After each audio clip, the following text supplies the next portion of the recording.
La voz de los protagonistas. Contacto telefónico. Fernando M. González es psicólogo, doctor en sociología y catedrático de la Universidad Nacional Autónoma de México y nos acompaña esta mañana aquí en Contextos. Muy buenos días, bienvenido en el estudio Marcela Pámanes y un servidor Juan Ceballos. Muy buenos días. Para informar al auditorio sobre este Foro Nacional de Pederastia Clerical por la Cultura de Prevención, ¿cómo surge la idea de este foro y en qué va a consistir? ¿Cuáles son los temas que se van a abordar? Bueno, son varios temas. Este foro sigue a uno primero que hubo en Monterrey en noviembre y esta es una iniciativa de alguien señor licenciado González de Torreón, que se le ocurrió invitar a esta segunda discusión abierta sobre pederastia clerical. Invitó primero a Alberto Atié, que ha sido uno de los más activos militantes de la causa de los niños frente a la pederastia, el abuso sexual en el clero, desde 1997, que apareció en la televisión y un poco antes en la prensa, el caso Maciel, que fue en el caso mexicano el que explotó, el que hizo pública una política estructural clerical respecto a la pederastia. Entonces ya son 21 años y lo interesante fue lo de Monterrey en noviembre, que se hizo el primer foro incluso con participación de algún obispo y sacerdotes presentes, y ahora esta nueva iniciativa que me parece fundamental para ir explicitando la cuestión de la pederastia. Y ahora en la cumbre que hubo en Roma a finales de febrero, directamente hecha para discutir el problema de la pederastia, citada por el Papa Francisco, se enfocó la cosa no solo desde la pederastia, que era el punto central, sino que previos días al evento fue saliendo, digamos, todo el panorama de la sexualidad clerical, los sacerdotes con hijos, los homosexuales dentro de la iglesia, los abusos de sacerdotes católicos a monjas, etcétera, etcétera, etcétera.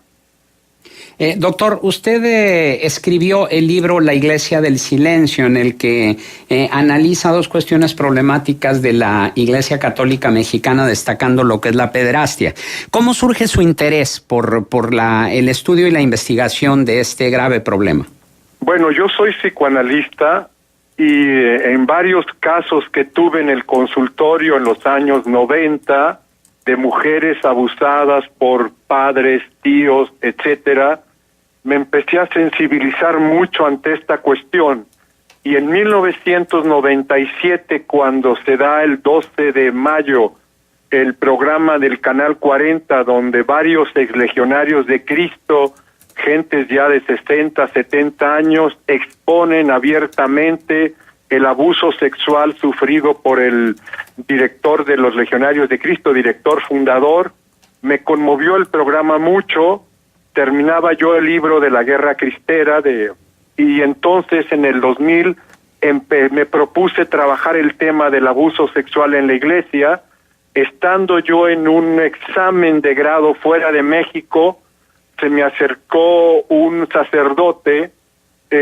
Yo estaba en parte de asesor del que se estaba recibiendo en sociología, y me dijo: quiero hablar contigo, no me preguntes cómo, sabemos que estás trabajando el tema de los legionarios, tenemos acceso al archivo secreto vaticano en Roma, de la Sagrada Congregación de Religiosos, habla con uno de mis súbditos para que te lo dé, porque no lo va a poder trabajar él, convéncelo, yo no lo puedo obligar a que te lo dé.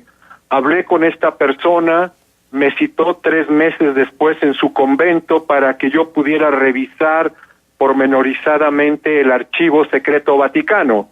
Y ahí estaba todo el dossier del caso Maciel, que era desde el 44 al 2001, 201 documentos, que implicaba cómo iban llegando de diferentes partes del mundo acusaciones contra Marcial Maciel.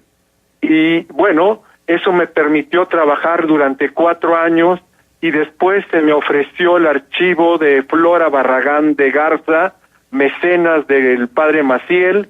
Cuando murió su hija me lo envió, y a su vez el archivo del padre Luis Ferreira, que era el vicario general de la región en 1956, que gracias al doctor José Barba, su sobrino, me lo dio, y yo pude trabajar entonces el libro del caso Maciel sobre 3 archivos inéditos, más entrevistas, más documentos y periódicos, etcétera. Doctor, en Coahuila hay un caso proverbial y que ha generado pues un gran revuelo, y es el caso del padre Meño, el expresbítero de la diócesis de Piedras Negras, que fue trasladado desde la noche del lunes para escuchar la sentencia de apelación que su equipo de abogados interpuso, luego de señalar que durante el juicio de primera instancia se encontraron al menos 52 irregularidades sobre el análisis del caso, y tras esta audiencia de apelación se revocó la sentencia condenatoria de 15 años que se había impuesto al padre Juan Manuel Riojas Martínez, el padre Meño, por actos de pederastia. ¿Qué opina al respecto, doctor?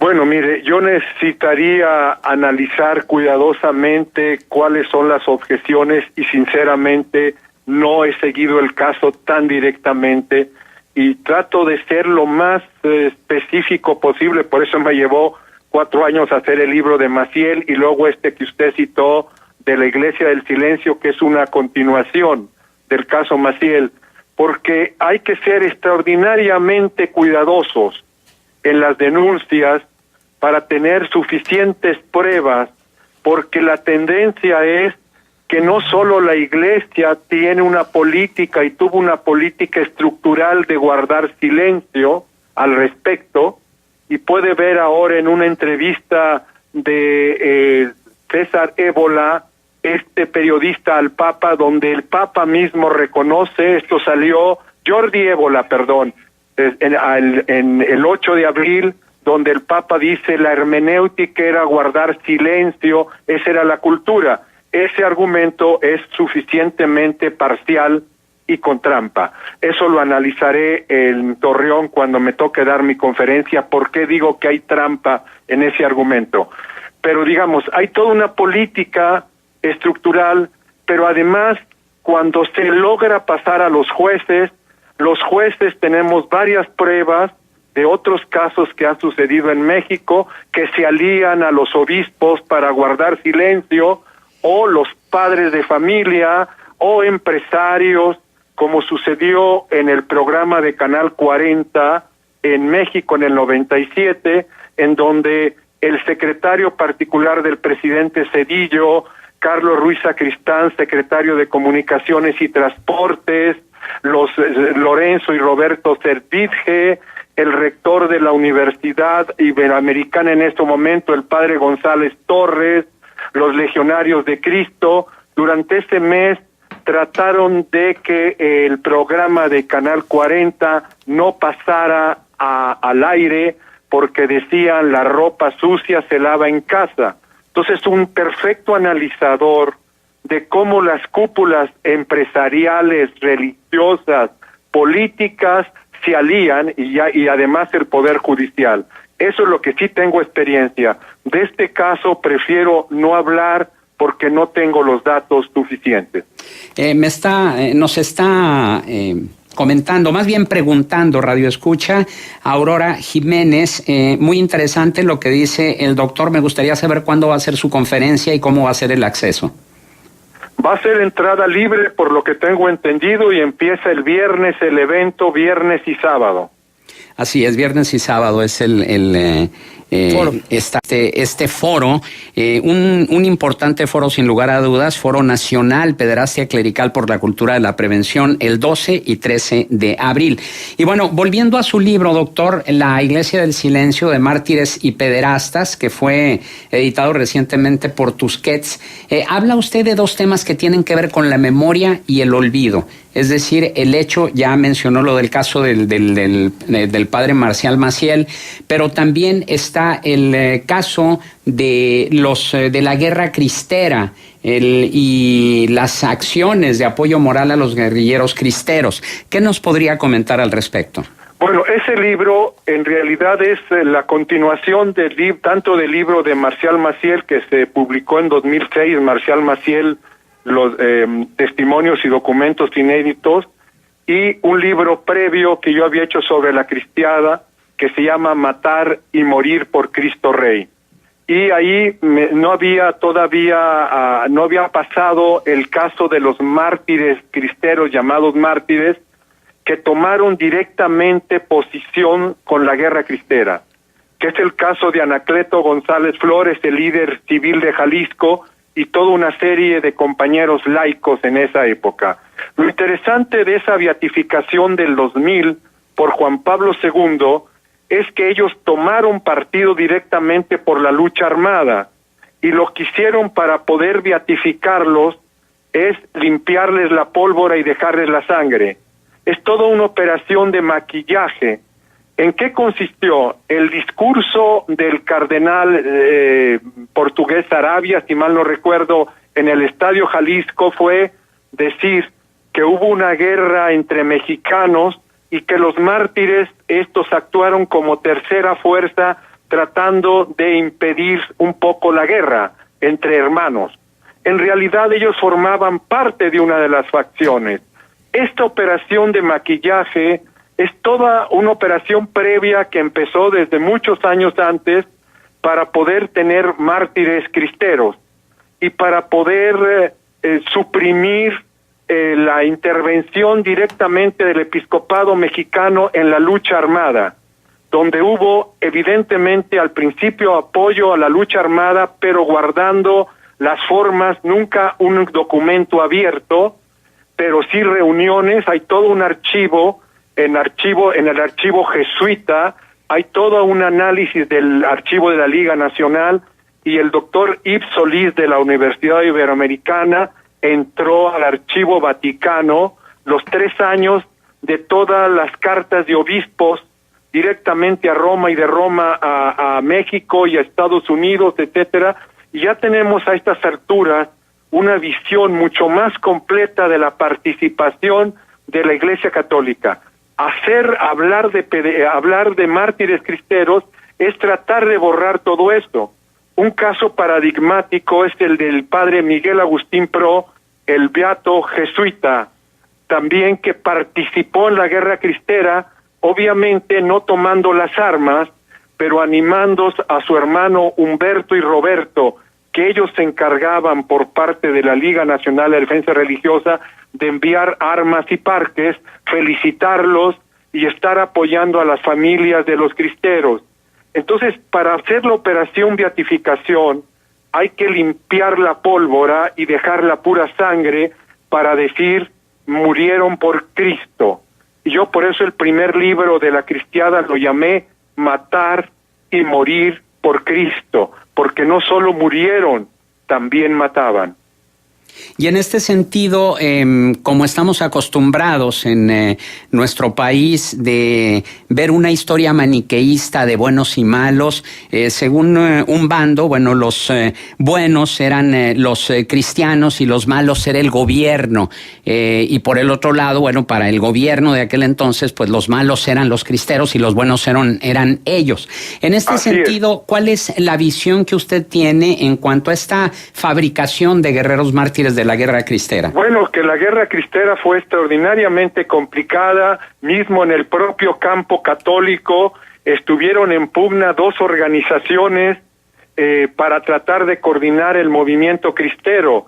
La organización secreta de la Unión de Católicos Mexicanos, que se fundó en Morelia en 1915 y que fue finalmente la que llevó adelante la lucha armada, y la Liga Nacional de la Defensa Religiosa, que pretendía dirigir la guerra y que se fundó en el 25. Hay una pugna feroz durante toda la cristiada, y también hay situaciones que pueden resultar un poco paradójicas. Por ejemplo, el que fusiló a Miguel Agustín Pro, el general Roberto Cruz, que era el jefe de la policía del Distrito Federal, en su casa se decía misa todos los domingos a las 8 de la mañana. Él bajaba a las 9 a tomar el chocolate con las señoras que iban a misa y con el cura, pero al mismo tiempo a las 11 lo corría y si lo encontraba en otro lado lo podía mandar matar. Felizmente para él, el padre Pro no fue a decir misa ahí, hasta donde tengo entendido, a su casa, porque le hubiera tocado, después de decir misa, irlo a fusilar por órdenes de Plutarco Elías Calles. La cosa es muy complicada al respecto, y bueno, el gobierno callista era muy anticlerical en ese momento y tenía toda una concepción de acabar con la religión, cosa que, bueno, como diría Monterroso, y cuando despertaron tenían a 50,000 mujeres que vituallaban a cristeros y a un ejército como de 40,000 gentes. Entonces, por parte del gobierno había muchas contradicciones internas y por parte de los católicos también. Digamos, muchos cristeros fueron muy violentos con la gente civil, como en el gobierno. Entonces, la guerra cristera hay que verla como todo conflicto, no solo con una dicotomía buenos y malos, sino darle su sentido de complejidad. Muy bien, el doctor Fernando M. González, psicólogo, doctor en sociología y catedrático de la UNAM. Agradecemos su participación en esta emisión de Contextos y estaremos al pendiente de este Foro Nacional de Pederastia Clerical por la Cultura de Prevención el 11 y 12 de abril. Gracias. Muchísimas gracias. Muy buenos días.